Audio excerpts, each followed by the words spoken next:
নমস্কার, আমি বিথিকা রায় বলছি। ধর্মকথা চ্যানেলের পক্ষ থেকে আপনাদের সকলকে স্বাগত জানাই। আজ আমি সত্যবাদী দানবীর রাজা হরিশ্চন্দ্রের কথা বর্ণনা করছি। ত্রেতা যুগে সূর্যবংশীয় রাজা হরিশ্চন্দ্র ছিলেন এক মহান সম্রাট। তিনি ধার্মিক, ন্যায়পরায়ণ, সত্যবাদী দানবীর রাজা ছিলেন। এই বংশেই পরে দশরথ পুত্র রামচন্দ্রের জন্ম হয়। রাজা হরিশ্চন্দ্রের রাজ্যে প্রজারা অত্যন্ত সুখে দিন যাপন করতেন। রাজ্যে কোনো দিন অকাল, দুর্ভিক্ষ, মহামারী, শস্য আনাজের অভাব ছিল না। সকলেই এক বাক্যে স্বীকার করে নিতেন রাজা হরিশ্চন্দ্র অদ্বিতীয়। বশিষ্ঠ মুনি ছিলেন রাজা হরিশ্চন্দ্রের কুলগুরু। রাজার গুরুভক্তি ছিল অপরিসীম। তিনি গুরুর চরণ স্পর্শ করে গুরু আজ্ঞা মতোই রাজ্য পরিচালনা করতেন। একদিন দেবরাজ ইন্দ্রের রাজসভায় সকল দেবতা, গন্ধর্ব, অপ্সরা, যক্ষ, মুনি, ঋষি সকলেই উপস্থিত আছেন। দেবরাজ ইন্দ্র প্রশ্ন করেন, পৃথিবীতে সর্বশ্রেষ্ঠ ধার্মিক, সত্যবাদী, দানবীর রাজা কে আছেন? বশিষ্ঠ মুনি বলেন, আমার শিষ্য রাজা হরিশ্চন্দ্র। কিন্তু বিশ্বামিত্র মুনি, যিনি একটু ঈর্ষাপরায়ণ ছিলেন বশিষ্ঠ মুনির প্রতি, তিনি বলেন, রাজা হরিশ্চন্দ্র কতটা সত্যবাদী, ধার্মিক, তার পরীক্ষা হওয়া উচিত। আমি তার পরীক্ষা নেব। আমার পরীক্ষায় তিনি যদি উত্তীর্ণ হতে পারেন, তবেই আমি একথা স্বীকার করব যে তিনি মহান সম্রাট। বশিষ্ঠ মুনি গম্ভীরভাবে বলেন, অবশ্যই, পরীক্ষার দ্বারাই প্রকৃত সত্য সকলের সামনে প্রকাশ পাবে। একদিন রাজা হরিশ্চন্দ্র মৃগয়ায় বেরিয়েছেন। পথে এক ব্রাহ্মণের সাথে সাক্ষাৎ হয়। ব্রাহ্মণ রাজাকে বলেন, রাজন, আমি যজ্ঞ করতে চাই, আপনি আমায় যথোচিত দান দেবেন? রাজা ব্রাহ্মণের চরণ স্পর্শ করে বলেন, অবশ্যই। তিনি বলেন, আমি আমার রাজ্যপাট, রাজসিংহাসন, ঐশ্বর্য, বৈভব সকলই আপনার চরণে সমর্পণ করতে পারি। ব্রাহ্মণ মুচকি মুচকি হেসে বলেন, তবে তাই হোক। রাজন, আপনি রাজমহলে ফিরে যান। সময় হলে আমি আপনার কাছ থেকে দান ও দক্ষিণা গ্রহণ করব। রাজা রাজমহলে ফিরে আসেন। রাজমহলে ফিরে এসে রাজা উদাস হয়ে চিন্তা করতে থাকেন, তার রানী শৈবা এবং পুত্র রহিতাস্যের কি হবে। রাজাকে উদাস দেখে রানী শৈবা রাজাকে জিজ্ঞাসা করেন, কি হয়েছে? রাজা বলেন, আজ আমি এক ব্রাহ্মণকে আমার রাজ সিংহাসন, রাজ্যপাট, ঐশ্বর্য, বৈভব সব কিছু সঁপে দিয়েছি। এ কথা শুনে শৈবার চোখে জল এলো। তিনি হাসিমুখে রাজাকে বলেন, আমরা রাজ ঐশ্বর্য ত্যাগ করে তপস্বীর মতো জীবনযাপন করব এবং ধর্মাচরণ করব। পুত্র রহিতাস্য পিতামাতার সংকল্পে রাজি হয়। এরপর একদিন ব্রাহ্মণ উপস্থিত হয় রাজার সামনে এবং রাজাকে স্মরণ করিয়ে দিয়ে বলেন, রাজন, আপনি কাল যে ব্রাহ্মণকে আপনার রাজ্যপাট, রাজ সিংহাসন সব কিছু সঁপে দিয়েছেন, আমি সেই ব্রাহ্মণ বিশ্বামিত্র মুনি। আপনি আমাকে দানের দক্ষিণাস্বরূপ 1,000 স্বর্ণমুদ্রা প্রদান করবেন। রাজা তো পূর্বেই তার সকল রাজৈশ্বর্য ব্রাহ্মণকে সঁপে দিয়েছেন। তিনি একটু চিন্তা করে বলেন, মুনিবর আমায় সময় দিন, আমি পরিশ্রম করে ভিক্ষা করে দাসবৃত্তি করে আপনাকে দক্ষিণা প্রদান করব। বিশ্বামিত্র মুনি ক্রুদ্ধ হয়ে বলেন, আমি 1 মাস সময় দিচ্ছি, এই সময়ের মধ্যে দক্ষিণা প্রদান করতে না পারলে রাজন আপনি দণ্ডিত হবেন, আর এই মুহূর্তেই আপনি রাজবেশ রাজমুকুট ত্যাগ করে আপনার স্ত্রী পুত্র নিয়ে রাজ্য ত্যাগ করুন। রাজা রাজবেশ রাজমুকুট ত্যাগ করে স্ত্রী পুত্র নিয়ে বনবাসীর মতো বলকল পরিধান করে রাজ্য ত্যাগ করেন। রাজার প্রজারা দুঃখে হাহাকার করতে করতে রাজাকে অনুসরণ করে। রাজা বলেন, আজ থেকে বিশ্বামিত্র মুনি তোমাদের রাজা, তোমরা আমাকে ত্যাগ করো, নতুবা আমি ধর্ম সংকটে পড়ব। তারা 3 জনে পথ চলতে চলতে 1 মাস অতিক্রম হলে কাশীনগরীতে এসে উপস্থিত হয়। পথশ্রমে ক্লান্ত শরীরে রাজা গঙ্গার তীরে গঙ্গার ঘাটে বসে পড়েন। রাজার মলিন অঙ্গ, মলিন বস্ত্র, রক্তাক্ত পা, আর পুত্র রহিতাশ্ব ক্ষুধার্ত হয়ে মাকে জড়িয়ে ধরে কাঁদছে। রাজা চিন্তিত হয়ে উদাস হয়ে শৈবাকে বলেন, কাশীনগরীতে মা অন্নপূর্ণা আছেন, চলো আমরা অন্নপূর্ণার মন্দিরে যাই, সেখানে অবশ্যই ভোজনের ব্যবস্থা হবে। তারা 3 জনে মা অন্নপূর্ণার মন্দিরে উপস্থিত হন। মা অন্নপূর্ণা এক বৃদ্ধার বেশে থালায় অন্ন সাজিয়ে রাজার হস্তে প্রদান করেন। তারা 3 জনে সেই প্রসাদ গ্রহণ করে এবং তাদের ক্ষুধা নিবৃত্ত হয়। এমন সময় বিশ্বামিত্র মুনি গঙ্গার ঘাটে সেখানে উপস্থিত হন এবং তিনি রাজাকে স্মরণ করিয়ে দিয়ে বলেন, রাজন, আজ 1 মাস সময় অতিক্রান্ত হয়েছে।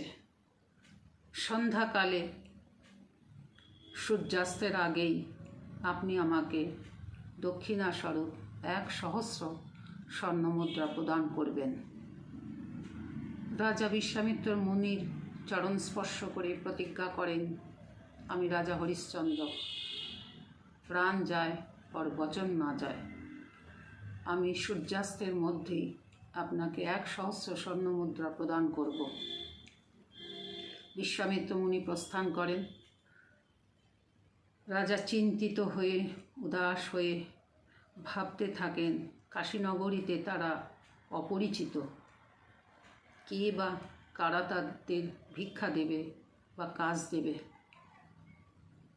শৈবা রাজাকে উদাস দেখে বলেন, রাজন, আপনি আমাকে বিক্রয় করুন, তার পরিবর্তে যে স্বর্ণমুদ্রা সঞ্চয় হবে আপনি দক্ষিণাস্বরূপ ব্রাহ্মণকে দেবেন।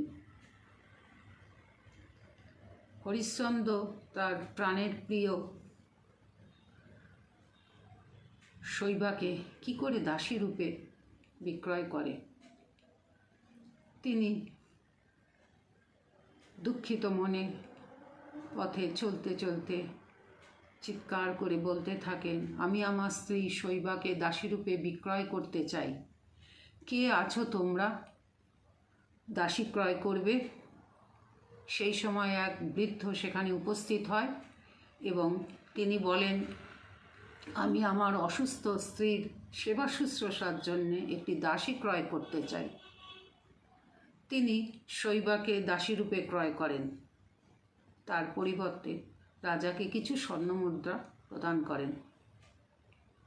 কিন্তু পুত্র রহিতাশ্ব মায়ের আঁচল ছাড়ে না, সে কাঁদতে থাকে। তখন শৈবার অনুরোধে বৃদ্ধ রহিতাশ্বকেও ক্রয় করে এবং শৈবা ও রহিতাশ্বকে নিয়ে বৃদ্ধ নিজ গৃহে গমন করে।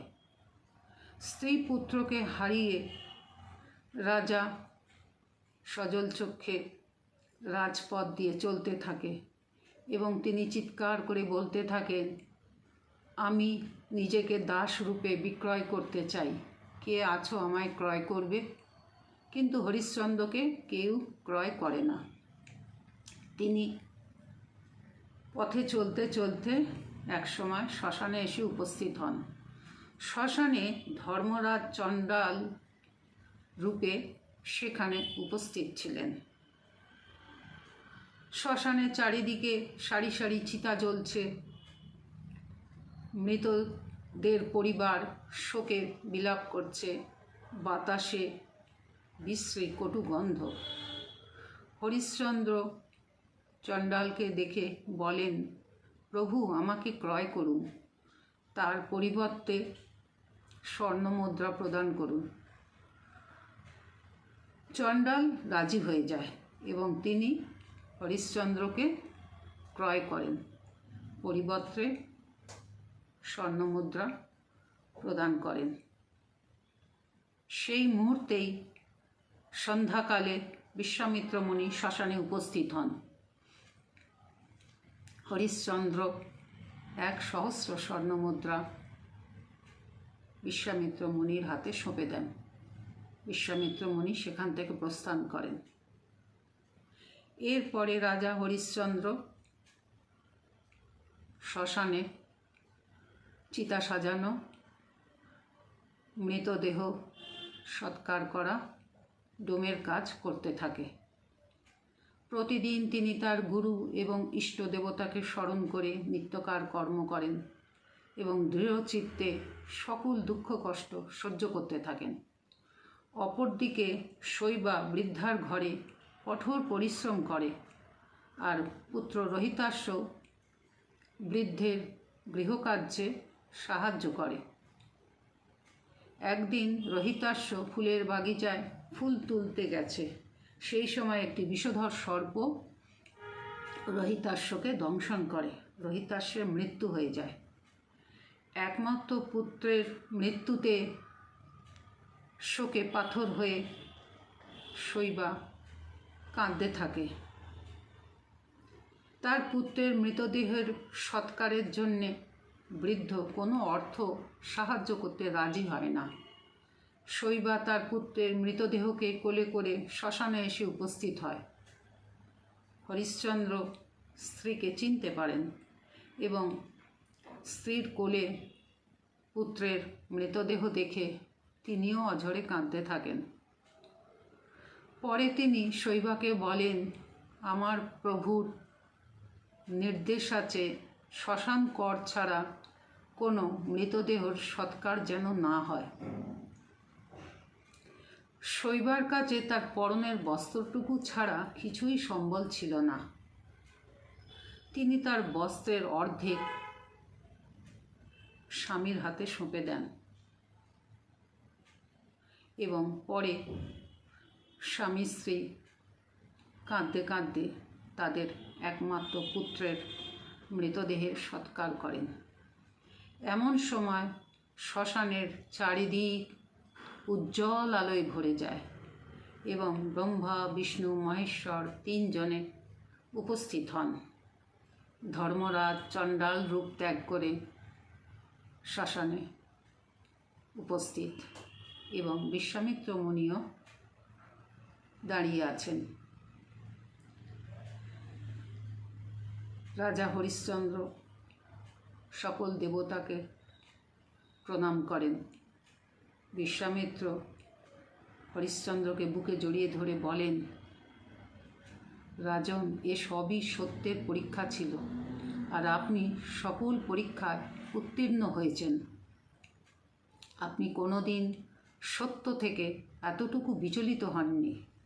আপনার রাজ্যপাট, রাজ সিংহাসন, রাজ ঐশ্বর্য, এমনকি স্ত্রী পুত্রকে বিক্রয় করে নিজেকে দাস করেও আপনি সত্য রক্ষা করেছেন। আপনার সত্য বচন এবং দানের মহিমা যুগ যুগ ধরে অমর থাকবে। হরিশ্চন্দ্র সকল দেবতাকে প্রণাম করে যখন মাথা তুলে দাঁড়িয়েছেন, দেখেন পুত্র রহিতাশ্ব জীবিত এবং শৈবা রানীর সাজে সমস্ত রত্ন অলঙ্কারে সজ্জিত হয়ে সামনে দাঁড়িয়ে আছে। বিশ্বামিত্র মুনি রাজাকে তার সিংহাসন পুনরায় ফিরিয়ে দেন। এরপর রাজা হরিশ্চন্দ্র দীর্ঘকাল অযোধ্যায় রাজত্ব করেন। ভগবান সকল সময় সত্যের সহায় হন। সত্যমেব জয়তে, সত্যের জয় হোক। আমি এখানেই আমার গল্পকথাটি শেষ করছি।